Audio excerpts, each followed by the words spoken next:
Welcome to డివా news. నేను నీలిమా. ముందుగా details. కొండ శ్రీనన్నను గెలిపించండి. మాజీ market committee chairman Masapeta Ravinder Reddy. Jangaon నియోజకవర్గంలో మాజీ market committee chairman Masapeta Ravinder Reddy మాట్లాడుతూ, తెలంగాణ రాష్ట్రంలో రేవంత్ అన్న నాయకత్వంలో ప్రజాపాలన నడుస్తుంది, అభివృద్ధి సంక్షేమం అందిస్తుంది. కాబట్టి అధికార పార్టీ 18వ వార్డు అభ్యర్థి కొండ శ్రీనన్నకు ఓటు వేయమని ప్రజలను కోరారు. అందరూ ఓటు హక్కు వినియోగించుకోవాలని, సన్నబియ్యం, 200 యూనిట్ల కరెంటు, ఫ్రీ బస్సు, ఇందిరమ్మ ఇళ్లు అభివృద్ధి చేస్తున్నటువంటి కాంగ్రెస్ పార్టీ చేతి గుర్తుకు ఓటు వేయమని ప్రజలకు విజ్ఞప్తి చేశారు. ఈ నెల 11వ తారీఖు ఉదయం 7 గంటల నుంచి సాయంత్రం 5 గంటల వరకు ఓటరు మహాశయులు ఓటు హక్కు వినియోగించుకోవాల్సిన అవసరం ఎంతైనా ఉన్నది. ఎందుకంటే ఈరోజు ఈ తెలంగాణ రాష్ట్రంలో ఇందిరమ్మ ప్రజాపాలన నడుస్తుంది.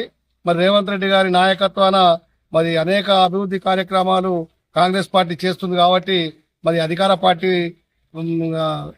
కొండా శ్రీనన్నకే చేతి గుర్తుకే ఓటు వేయవలసిందిగా మేము అందరికీ విజ్ఞప్తి చేస్తున్నా. అదే విధంగా ఇంకా ఏంటంటే సంక్షేమ పథకాలంటే కొత్త రేషన్ కార్డు, సన్న బియ్యము, 11 సంవత్సరాలు పుట్టినటువంటి వ్యక్తులకు కూడా మళ్ళీ పెళ్లి అయినా కానీ కోడలకు కొడుకు మనవనికి పేరు రేషన్ కార్డు లేకుండా అది కూడా నామోదు చేయడం జరిగింది. మరి అదే కాకుండా ఇంటి గృహలక్ష్మి 1000 రూపాయల వరకు ఇంటి బిల్లు కూడా మాఫీ అయింది. ఆ వ్యక్తులు మరి ఆలోచించాలి.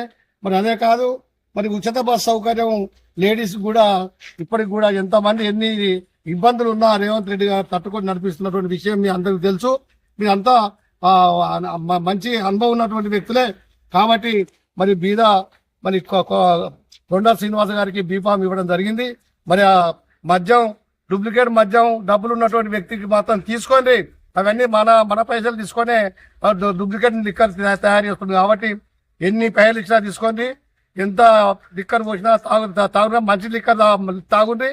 ఓటు మాత్రం శ్రీనన్న చేతి గుర్తు మీద వేయాలని మీ అందరికీ పేరున ధన్యవాదాలు చెప్తూ ఇంతటితో ముగిస్తున్నాను. మీకు ఈ వీడియో నచ్చినట్లయితే లైక్ చేయండి, షేర్ చేయండి. ముందుగా కింద ఉన్న సబ్స్క్రైబ్ బటన్ పై క్లిక్ చేయండి. ఎల్లప్పుడూ అప్డేట్ సమాచారాన్ని పొందండి.